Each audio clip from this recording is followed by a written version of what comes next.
Starfield just received an absolutely massive, game-changing update. Did it remove the loading screens? No, obviously not. Did it add exploration to the space exploration game? No, of course not. Did it rebalance the completely non-existent balance? No. Did it add a game to something that's barely a game? Of course not. But let's see what it did. Earlier today, Starfield got a new update. This was just under 1 GB on PC and about 2.6 GB on Xbox. And although this update doesn't feature hundreds of changes, what it does change is actually pretty big. One of your favorite exploits likely just got deleted, but in the process, Bethesda also broke something about the game and created a new bug. Oh, but obviously. This is why Bethesda never patches their games. Because they already don't know how the hell did they even make a game in the first place, so how are they supposed to fix or patch it? Bug on their own. Although in addition to this, Starfield just crossed a major milestone as it is now rated lower than Fallout 76 on Steam, so we need to talk about that, as well as a new... This game should be rated as a 4 or a 3. It's not even a 5. It's not even a 5, sadly. Todd Howard interview gives us a background and insight in some of the more controversial design decisions around Starfield and why exactly they went that way. But first, I'm going to help you eat better. That with today's video sponsor, HelloFresh. Oh, look at that. It's HelloFresh. The thing that you buy if you want to waste your money because, you know, stupidity, essentially. Don't buy HelloFresh. It's an absolute ripoff. Looking back at this update, it does fix a few major issues in Starfield, although notably it does not introduce any of the new features Bethesda recently talked about in their last update. Imagine getting absolutely blasted if you're Bethesda for not having a field of vision slider for, I don't know, your last 50 trillion games. Imagine that. And what happens to Starfield? They still don't add it. You know why they didn't add it? Because they want to pretend to be the heroes that fix the game by adding a field of vision slider. That's right. Oh no. Post, and they do comment on that. We're continuing to work on a larger update that will add in those features and improvements, so that is coming at some point. This update fixed a bug where some characters wouldn't be in their proper location. This was both funny and frustrating, where sometimes vendors or other quest characters... Nah, it's actually pretty much only frustrating. There is nothing funny about wanting to speak to a vendor and him just being stuck 50,000 miles in space for the 5th time.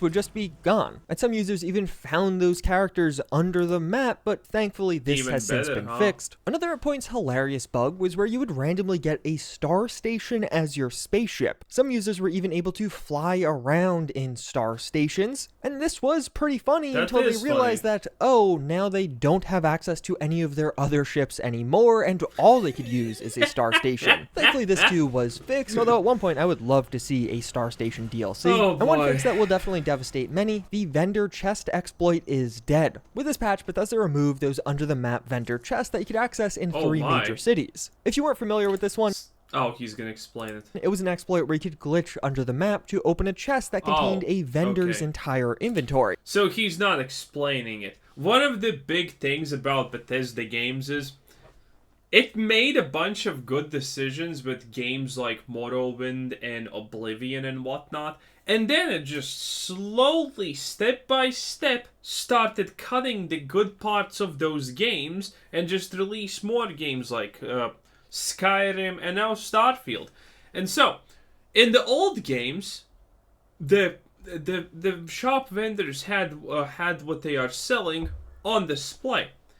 But after that, Bethesda in every game there is an invisible chest underneath the ground. I think the chest is also no longer invisible in Starfield, so they're even cutting back on that part of the game. But yeah, everything, you know, is in a chest under the ground for the vendors. It just makes sense, bro. It just works, okay?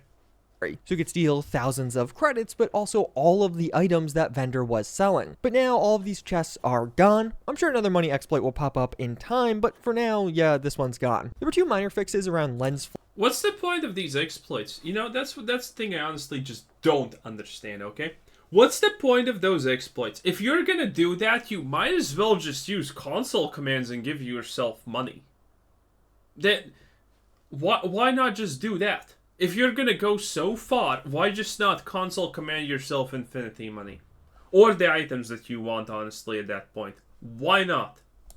Flares from stars not working with some AMD GPUs, as well as photosensitivity issues caused by the inventory screen. But the most notable change on the visual side was Bethesda addressed an upscaling issue that could cause textures to become blurry. This was a big one. Wow. One of the most popular mods for Starfield was known as the upscaling fix, and it addressed this issue, where basically due to a bug in the upscaling implementation, foliage would sometimes appear blurry. But now Bethesda has fixed it natively, at least. I mean, yeah, you can fix that, but that's not gonna make the game not look like ass, honestly.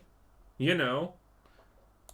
Kind of. Unfortunately, in the process of fixing the first issue, they created another one, and kind of a bigger one. As now, some clothing textures in Starfield will look a bit odd. You can see an example of this here, as the same mod author to fix the first issue has now fixed this secondary issue to pop up. Shout out to Doodles. And oh, wow. basically what happened here was Bethesda disabled MIP maps with the latest update, fixing the terrain weirdness, but clothing needed MIP maps to avoid getting some of these noticeable artifacts that you can see as you're using an You see, this is the prime example why Bethesda doesn't update their games. Because this happens.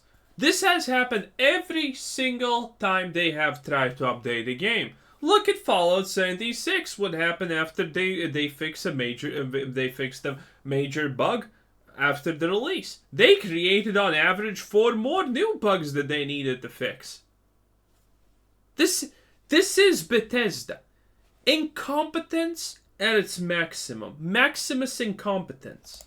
Upscaler. So a bit of an annoying one, but modders on PC have already made this a lot better. And what is perhaps going to be the biggest change from this update, hand scanner hitching was resolved. This was another one of those very popular mods out there, but basically in Starfield, there was an issue where some weapons for certain players would cause intense lag as soon as you opened the scanner. Basically, your game would freeze for a second or two. As you can imagine, this is incredibly frustrating with how often you're using your scanner in Starfield and just... Dude, that's so sad that you need to use your scanner in Starfield, because the reason why you're supposed to use the scanner is to scan things, but that obviously does not actually happen in the game.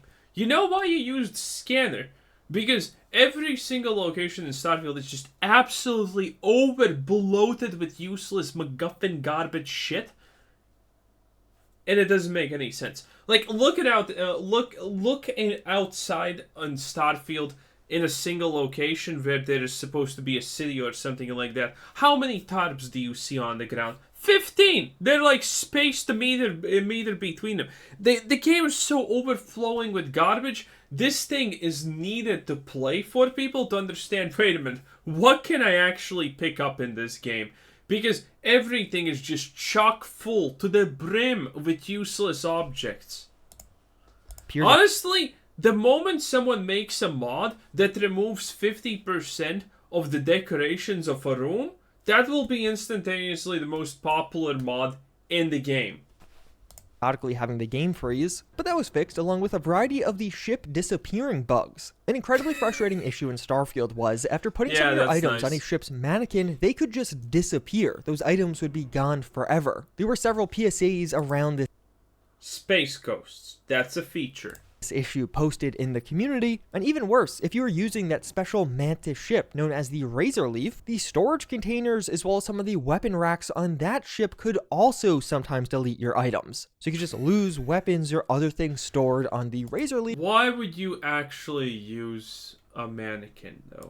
But thankfully, each of these issues has been fixed with this update. It seems like now, largely, most of the item deletion issues have been resolved, at least when it comes to spaceships. Although this is just a proactive fix, and if you already lost an item as a result of one of these bugs, it's likely just gone forever. In addition to all of that, there were some general crashing and freezing improvements mentioned, but otherwise, that is the second major update to come to Starfield, which of course will have the side effect of breaking a lot of your mods, particularly things like the Starfield script extender mods will need to be. So is that it?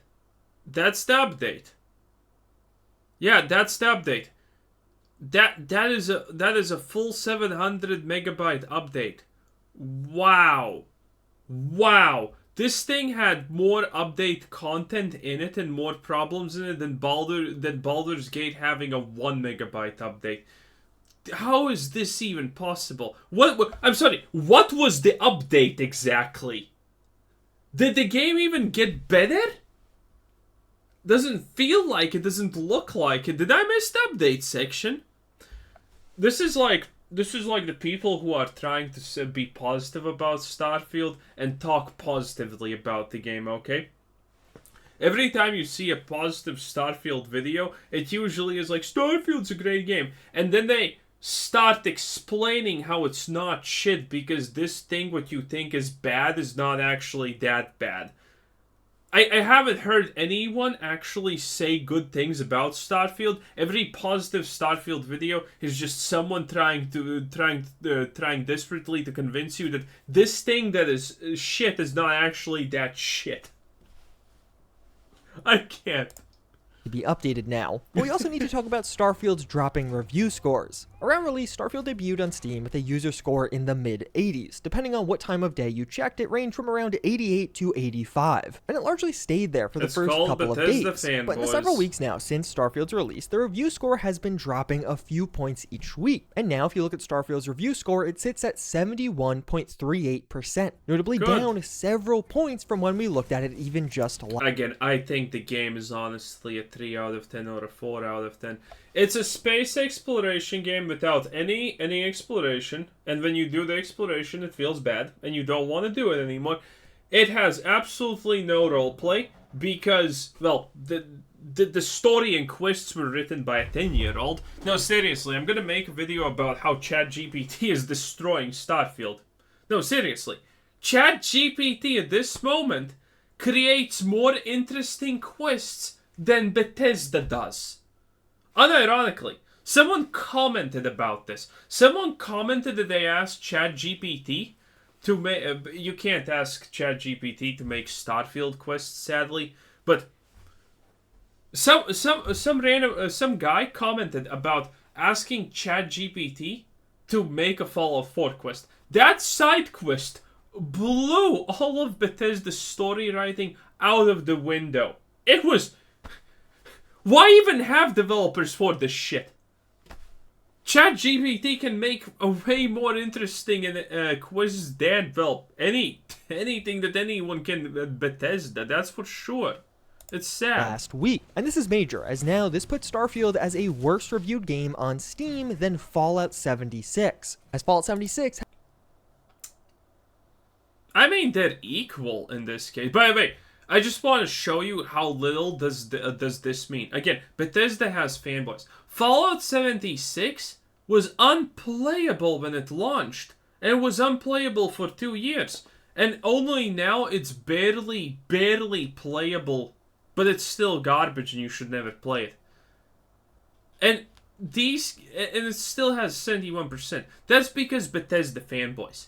That is literally the power of Bethesda fanboys.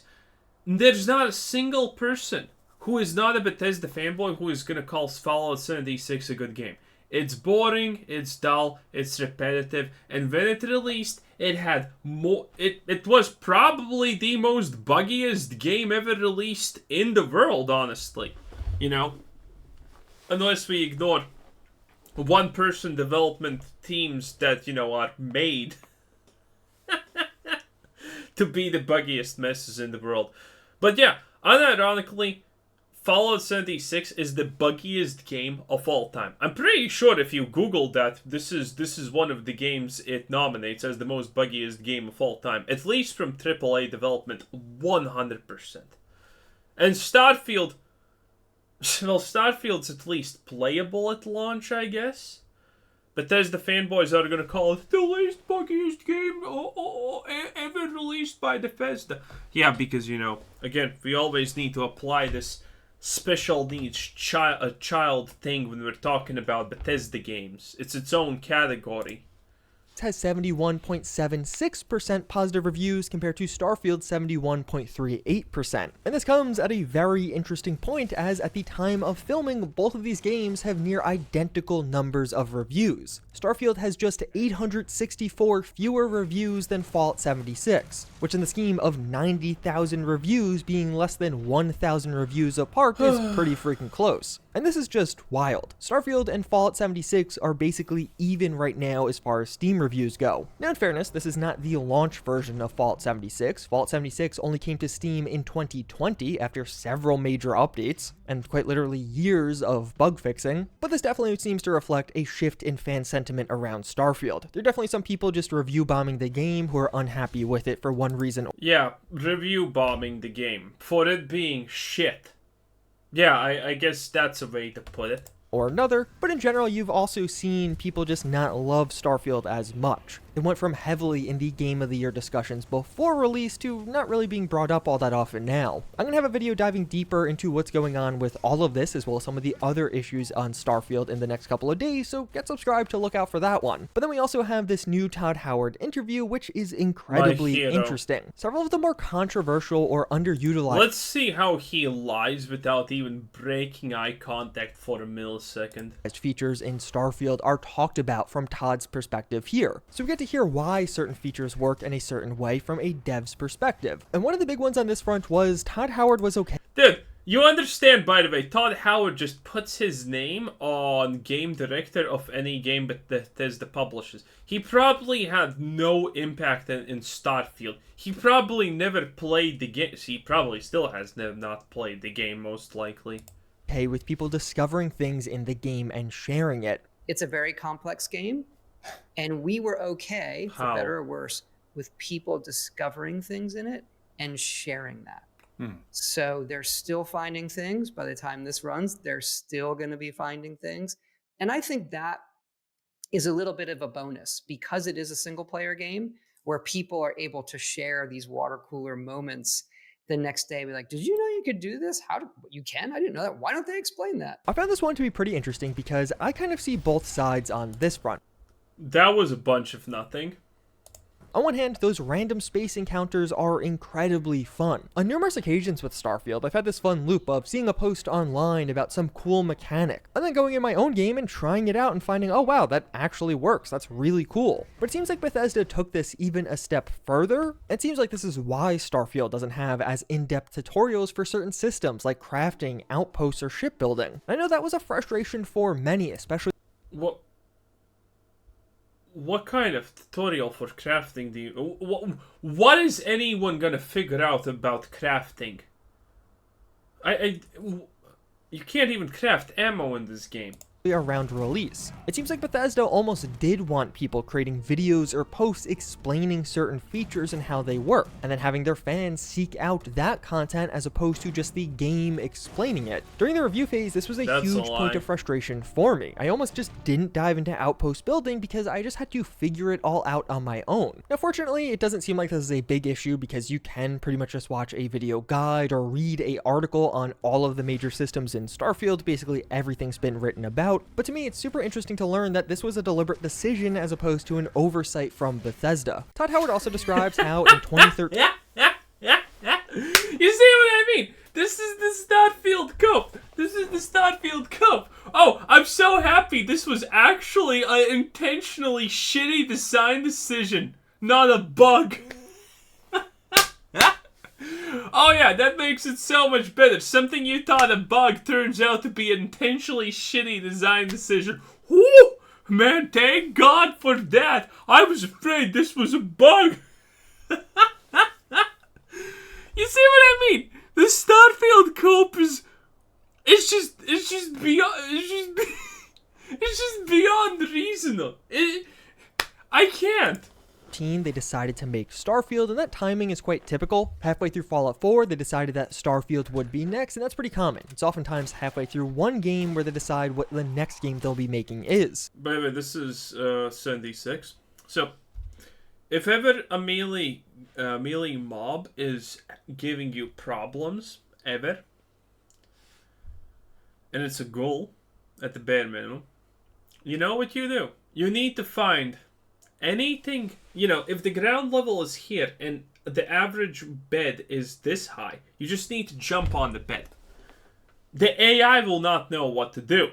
The AI literally breaks if you're just on a bed. It can reach you if it goes up to the bed and tries to hit you. But since you're not on an even plane in a house, it can't attack you. It just stares at you. By the way, one of the funniest things in Fallout 76 was when the game launched. I played it, and I did the what was it called? The manor with the special place with the laser grid, and it's like an assassination thing. And the reward for completing all of that is an item set that increases your stealth. Now, as a stealth player, I obviously like that. I wonder if I still have the video, but I don't remember if I did it. But essentially, how bad was Fallout 76 when it launched? Well, if you get that armor set and you max out stealth and you have a lot of agility, Scorch Beasts would land and you could sneak up to their face, literal face by the way, be exactly in them, right in front of their face. You're walking into their face and you're shooting, and they would not know that you're there. You would still be hidden. That is Fallout 76 in a nutshell. I don't remember if I have that video, but yeah, stealth has always been broken in Bethesda games. And we are in a very interesting period for that now. We know the Elder Scrolls 6 is next, but we don't actually know what comes after that, as Todd Howard has said that after the Elder Scrolls 6, we may not get Fallout 5. So in the next couple of years, as Bethesda fully dives into the Elder Scrolls 6, which we know right now is in full production, but soon enough they'll be deciding whatever is next, and perhaps we'll start to hear about that in interviews. More so than any other game Bethesda has made, Starfield has real intention to be built as a game that will be around for a very long time. So Starfield, I would say, was the most intense. I mean, yeah, they're not gonna delete it off the store or whatever, probably, right? Intentional going into it. This is a game people are going to play for a long time. How do we build it such that it is allowing that in a way that this is such bullshit cope feels natural? And if people have played the game and if you finish the main quest, etc., you can see that. But it's also one where, okay, what does Starfield look like in 3 months? What does it look like in 6 months? What's like a year? He has never probably, in reality, even considered those options. For 2 years, 3 years, 4 years, 5 years.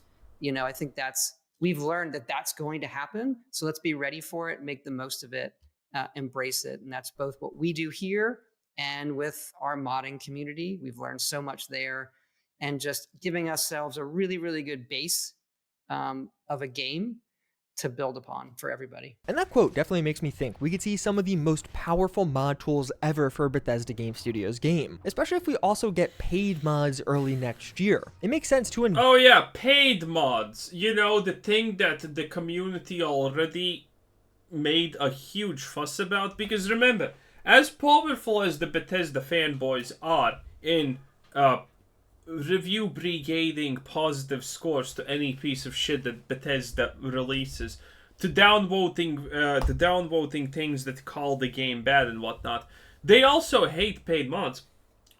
This happened not too long ago. Someone made the DLSS or whatever it's called support, and it was a paid mod. You had to pay a monthly to get it. The community wanted that guy murdered. Because he dares to ask money for mods? Everything, mods should be free. Your work? No, our work. The moment they introduce paid mods, people are just gonna flip out. Now again, I said this from the start. I'm surprised that Starfield doesn't have a battle pass. I'm surprised that it doesn't have some kind of pay-to-win store in it. But again, I am going to stick to my guns and be adamant that it is coming. Pay-to-win microtransaction hell is 100% without question coming to Starfield at some point. It is what it is. invest in better mod tools so modders can create better mods, and if those mods are being sold for money, Bethesda gets more money from their cut. All of this seems like a very practical long-term strategy. Also, by the way, the Bethesda cut is probably going to be 99% of whatever someone asks for the mod. If you think Bethesda's taking a small piece of the pie, no. You should be you should be making sacrifices on the blood altar because Bethesda allowed you to mod their game. How dare you? How dare you?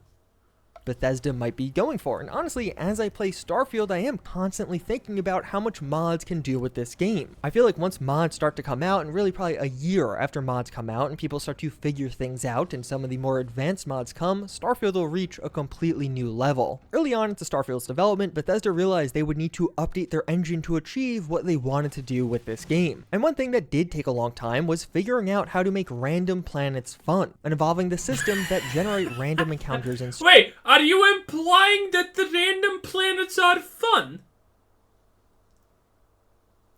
Oh no. Starfield on planets and making sure those are also fun. It's interesting to hear that this took a while, as I think many would argue random planets in Starfield aren't fun. For me personally, after I landed on like a dozen planets, I kind of got the idea. I feel like I learned the random encounter system, and things very quickly got tedious after that. Although on the flip side, they should have gotten tedious after the third planet.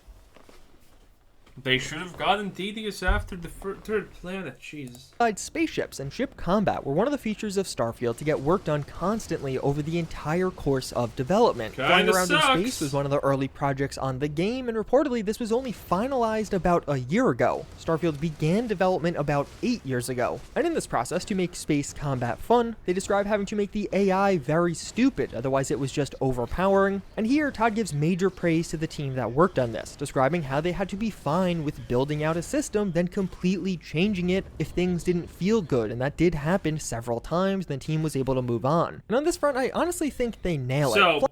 So the space combat is one of the worst spots of the game that most people will easily tell you and admit without problem, and people try to avoid space combat as much as possible. And you're gonna praise them for the system that people try to avoid the most in a space game. Wow. Okay. Flying around in your spaceship, albeit sometimes pointless, is surprisingly enjoyable, especially for Bethesda game studios. I definitely didn't think they would be able to make spaceships and ship combat feel this good. Todd Howard also describes how sometimes something just needs to be removed during game development, and one such feature that was significantly scaled back in Starfield are planetary hazards. We just nerfed the hell out of it. Are there hazards? What do you mean hazards? Where it ends up being, it matters, but only a little bit. It matters more in flavor. Like the affliction you get is more annoying knowing you have it than the game result. We had originally wanted where, okay, I have multiple spacesuits. I have one for high radiation planets. I have yes. Now I understand. I talked about this the last video. No one gives a shit. No, there's not a single person who is playing Starfield and is saying, oh, I better put on my radiation spacesuit because this planet is radio. No one cares. There's only two lines that matter on the defensiveness of equipment. It's physical damage mitigation and energy weapon mitigation. That's it. Other than that, no one gives a shit about radioactive damage or whatever other types of bullshit there are. No one cares, Todd. I have ones for these environments. This is notable because this too has become a larger complaint with the game, at least among some of the hardcore fans. Yeah, no one does that. No one cares about this. I don't even know where do you find this screen. If I have a burn, I just ignore it.